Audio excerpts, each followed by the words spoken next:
7장 시작은 하나님 앞에 심판받을 수밖에 없는 유다의 범죄,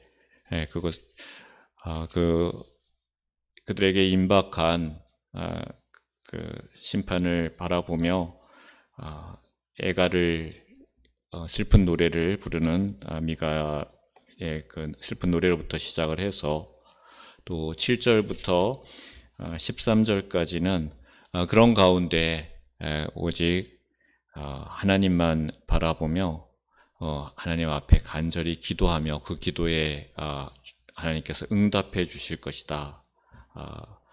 그래서 유다가 다시 회복될 것이며 온 열방이 그들에게로 돌아올 것이다 라는 그런 말씀이었습니다. 이어서 오늘 읽은 이 말씀은 이스라엘의 회복을 위한 미가 선지자의 기도와 찬양으로 구성되어 있죠. 먼저 기도와 찬양을 하고 그 다음에 자신의 이름, 미가의 뜻처럼 주와 같은 신이 어디 있으리까 하면서 하나님의 성품에 대해서 논하고 있습니다.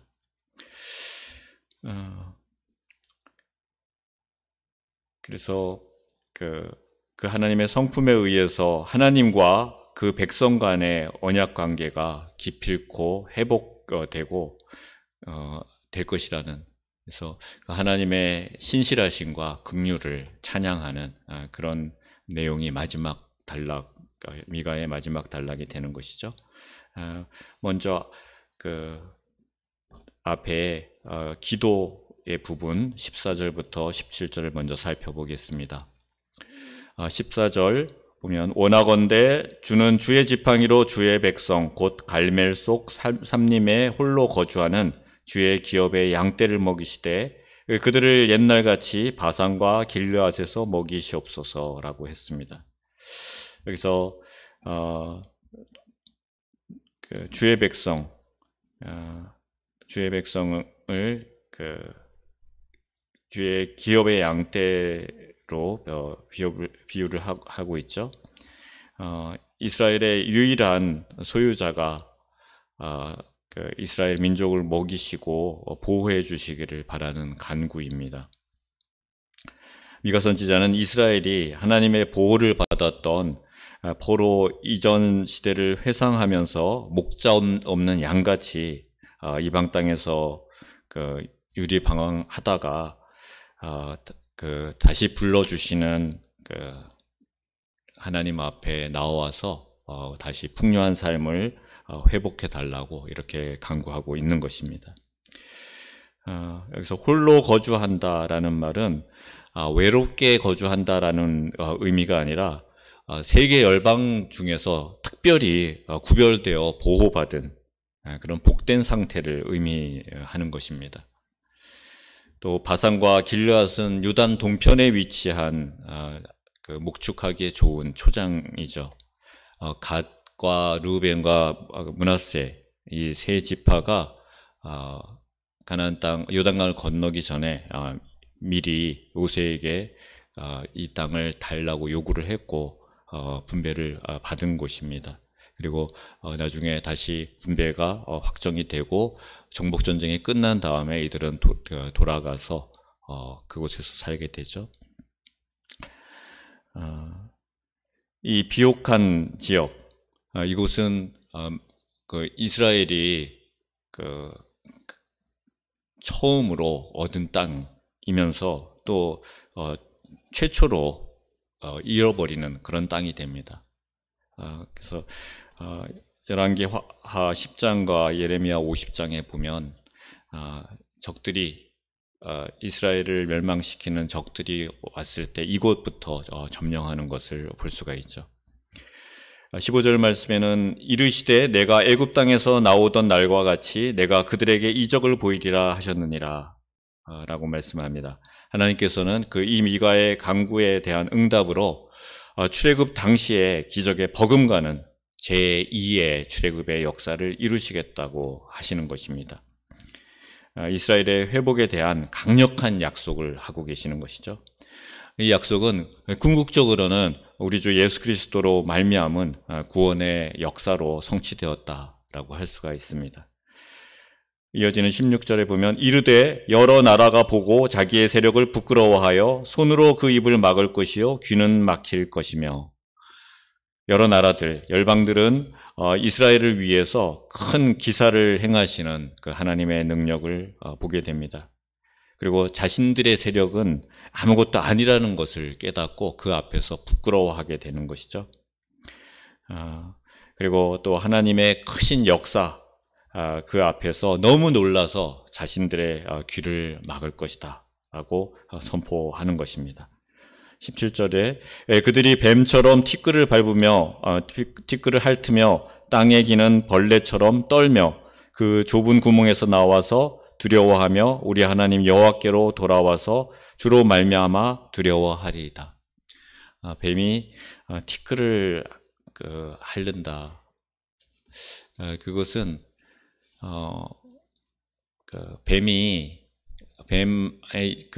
입안에 그 야콥슨 기관이라고 있답니다. 그래서 흙을 이렇게 핥아서 취해서 그 자기의 위치가 그 흙의 성분을 판단을 해서 자기가 어느 위치에 있는지를 확인한다고 합니다.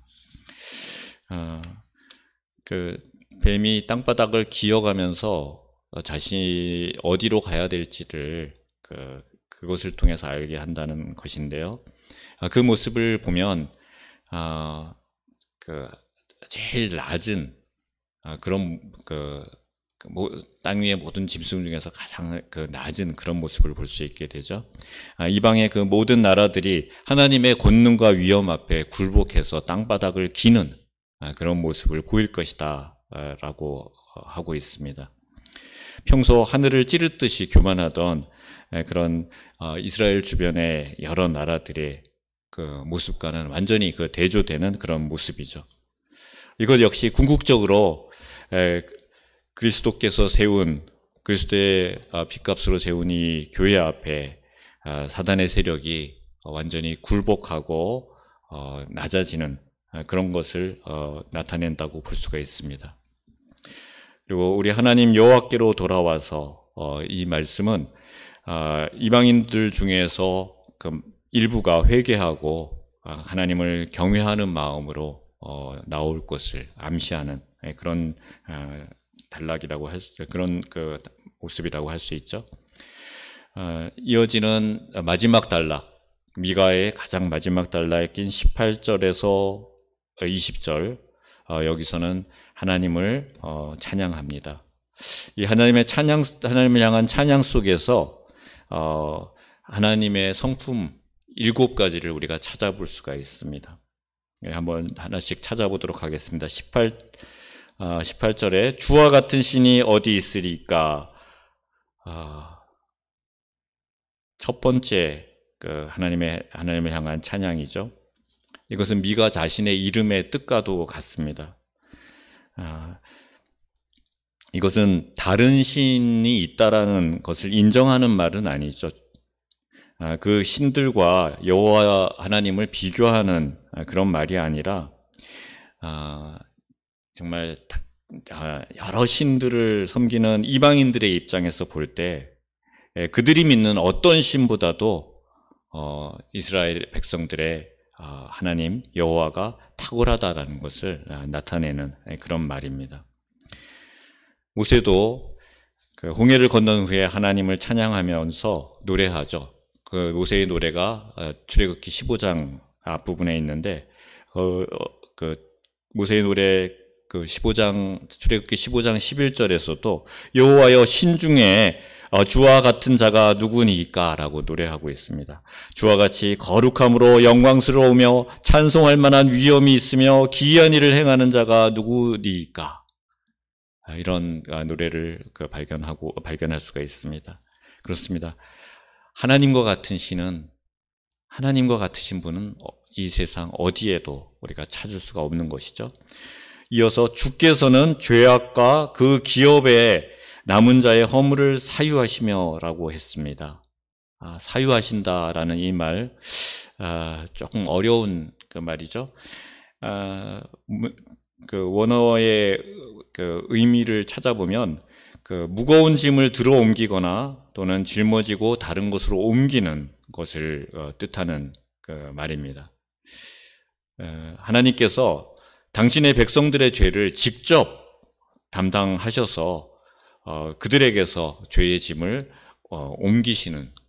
옮기신다라는 그런 뜻입니다.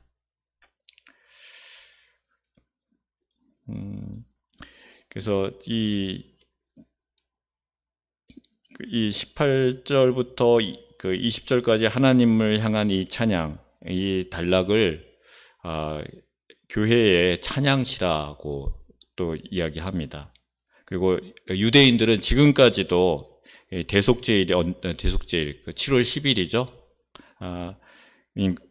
그 종교력으로 7월 10일, 우리로는 9월이나 10월 경이 되는데요. 그때 그 회당에서 이 구절을 계속해서 낭독한다고 합니다. 이스라엘의 죄를 사해 주시고 다시금 회복시키겠다는 그 약속을 주신 하나님의 은혜로우심과 인자하심과 크신 권능을 찬양하는 것입니다. 그리고 세 번째 하나님을 향한 그 찬양은 인애를 기뻐하심으로 하는 것이죠. 그리고 네 번째로는 진노를 품지 아니하신다. 오래 품지 아니하신다. 그래서 18절의 뒷부분에 인애를 기뻐하심으로 진노를 오래 품지 아니하시나니라고 이야기하고 있습니다. 19절에서 계속해서 살펴보시면 다시 우리를 불쌍히 여기셔서라고 했습니다. 회개하는 자들, 마음을 하나님께 돌이킨 자들을 불쌍히 여기신다는 것입니다. 그 다음에 우리의 죄악을 발로 밟으시고 우리의 모든 죄를 하나님께서는 정복하시고 그 죄를 용서하시는 분이십니다. 우리의 모든 죄를 깊은 바다에 던지시리이다. 우리가 고백한 모든 죄, 그 죄를 깊은 바다에 던져서 흔적도 없게 하신다라는 것입니다. 이렇게 하나님께서는 인자하신 분입니다. 아무리 하나님 앞에 그 심각한 범죄를 저지른 자라고 하더라도 그 마음을 하나님 앞에 돌이켜서 용서를 빌 때 불쌍히 여기시는 분이십니다. 그리고 그 죄를 짓밟으시고 깊은 물속에 던져서 그 죄악이 없었던 것처럼 그렇게 하시는 분이시죠. 우리의 죄를 결코 기억하지 않으신다라는 그런 말씀입니다. 하나님은 자신의 그 성실과 인애를 통해서 우리를 선택하기로 작정하셨습니다. 하나님께서는 그 자신의 의지에 따라서 언약하셨고 그 언약을 성실하시게 지키시는 그런 분이십니다. 참으로 자비하신 분이십니다. 그 언약을 지키기 위해서 무엇을 하셨죠? 하나밖에 없는 아들까지 버리셨습니다. 그분, 우리 주 예수 그리스도께서 우리를 위해서 우리의 죄책을 다 감당하셨습니다. 그것을 믿는 자를 하나님께서는 구원하시고 그 모든 죄를 깨끗이 도말해 버리십니다. 마지막 절 20절에 보시면 주께서 옛적에 우리 조상들에게 맹세하신 대로 야곱에게 성실을 베푸시며 아브라함에게 인애를 더하시리라 라고 말씀합니다. 마지막 7번째 하나님을 향한 찬양이죠. 이스라엘의 조상들에게 약속하신 대로 성실과 인애를 베푸신다라고 노래하고 있는 것입니다. 이렇게 미가서가 마무리됩니다. 몇 주간 미가서를 우리가 함께 묵상했습니다. 미가서는 소선지서의 6번째 한 가운데 있다고 했죠. 그 소선지서가 대체로 시대순이지만 꼭 맞는 것은 아니라고 했습니다. 주제에 따라서 구성되어 있고 그 구성 속에 한 가운데 이 미가서가 있습니다. 모든 선지서들이 다 그렇듯이 미가서는 전형적으로 죄에 대해서 경고하고 그 죄로 인한 심판이 임박했음을 선포합니다. 그러나 그것으로 끝나지 않고 반드시 하나님께서 회복시키실 것이며 구원하실 것이라는 그런 메시지가 반복되고 있죠. 그래서 세 번의 심판과 회복에 대한 약속, 이렇게 세 번으로 구성이 되어 있죠. 모든 선지서들이 다 그런 구성을 가지고 있습니다. 그런 선지서의 전형을 가진 미가서, 그 미가서가 담고 있는 핵심 메시지는 6장 8절이라고 그랬죠. 우리 6장 8절 한번 기억을 해볼까요?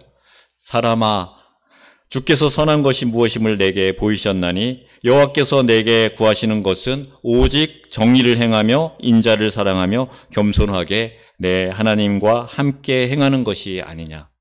이 말씀이 바로 모든 선지자들을 통해서 하나님께서 우리에게 주시는 핵심 메시지인 것이죠. 하나님은 이스라엘과 유다 백성과 또 오고 가는 모든 세대, 또 우리에게 마음을 돌이키라고 거듭 말씀하십니다. 마음을 돌이키도록 하기 위해서 이 성령의 사람들, 선지자들을 계속해서 보내셨습니다. 에스겔 33장 11절에 보면 너는 그들에게 말하라. 주 여호와의 말씀이니라. 나의 삶을 두고 맹세하노니 나는 악인이 죽는 것을 기뻐하지 아니하고 악인이 그의 길에서 돌이켜 떠나 사는 것을 기뻐하노라. 이스라엘 족속아 돌이키라. 너희 악한 길에서 떠나라. 어찌 죽고자 하느냐 하셨다 하니라 라고 기록하고 있습니다. 소선지서의 마지막, 구약의 마지막 부분, 말라기 4장이죠. 말라기 4장 6절에서는 그가 아버지의 마음을 자녀에게 돌이키게 하고 자녀들의 마음을 그들의 아버지에게로 돌이키게 하리라. 돌이키지 아니하면 두렵건대 내가 와서 저주로 그 땅을 칠까 하노라 하시니라. 그가 누구죠? 엘리야를 다시 보내리라 라고 했습니다. 그는 예수님의 오심을, 하나님 나라가 임박했음을 선포한 세례 요한을 의미할 수도 있고 예수 그리스도를 의미하기도 합니다. 그가 와서 하나님 아버지의 마음을 우리에게로 진노하셔서 떠나가신, 말라기의 이 메시지를 남기고 이스라엘 백성들에게 입을 닫으시고 더 이상 그들에게 어떤 계시도 남기지 않는, 그래서 거의 400년 이상의 말씀의 공백기가 있게 되고 신약시대가 도래하게 되죠. 그 아버지의 진노의 마음을 다시 자녀들에게 돌이키게 할 것이다 라는 그런 말씀입니다. 이렇게 돌이키라 라고 하는 것이 선지서 전체의 메시지인 것입니다. 백성들이 돌이켜서 하나님과의 관계를 회복할 것을 미가 선지자는 이렇게 요구하고 있습니다. 그리고 그분이 우리에게 오셨습니다. 아버지의 마음을 돌이키게 하시고 우리의 마음을 아버지에게로 돌이키게 하셨습니다. 그렇게 관계가 회복된 자는 하나님이 원하시는 선한 일을 행하게 됩니다. 그래서 믿음은 그 행위로 드러난다라고 말씀하시는 것입니다. 우리는 그렇게 변화된 삶으로 하나님께 기쁨 드리는 자들이 되어야 하는 것입니다. 참 예배자는 하나님께서 요구하시는 인애와 정의, 그리고 겸손하게 하나님과 함께 행함으로 하나님께 기쁨을 드리는 자들입니다. 영광을 올려드리는 자들입니다. 이 시간 오늘 또 내일 또 온전히 우리의 마음을 돌이켜서 아버지 하나님과의 관계를 회복하고 하나님께서 요구하시는 선한 일로 하나님께 기쁨 드리며 살아갈 수 있도록, 그리스도의 생명으로 승리하며 살아갈 수 있도록 소리 높여 기도하며 오늘 하루를 힘차게 열어가기를 원합니다. 기도하겠습니다.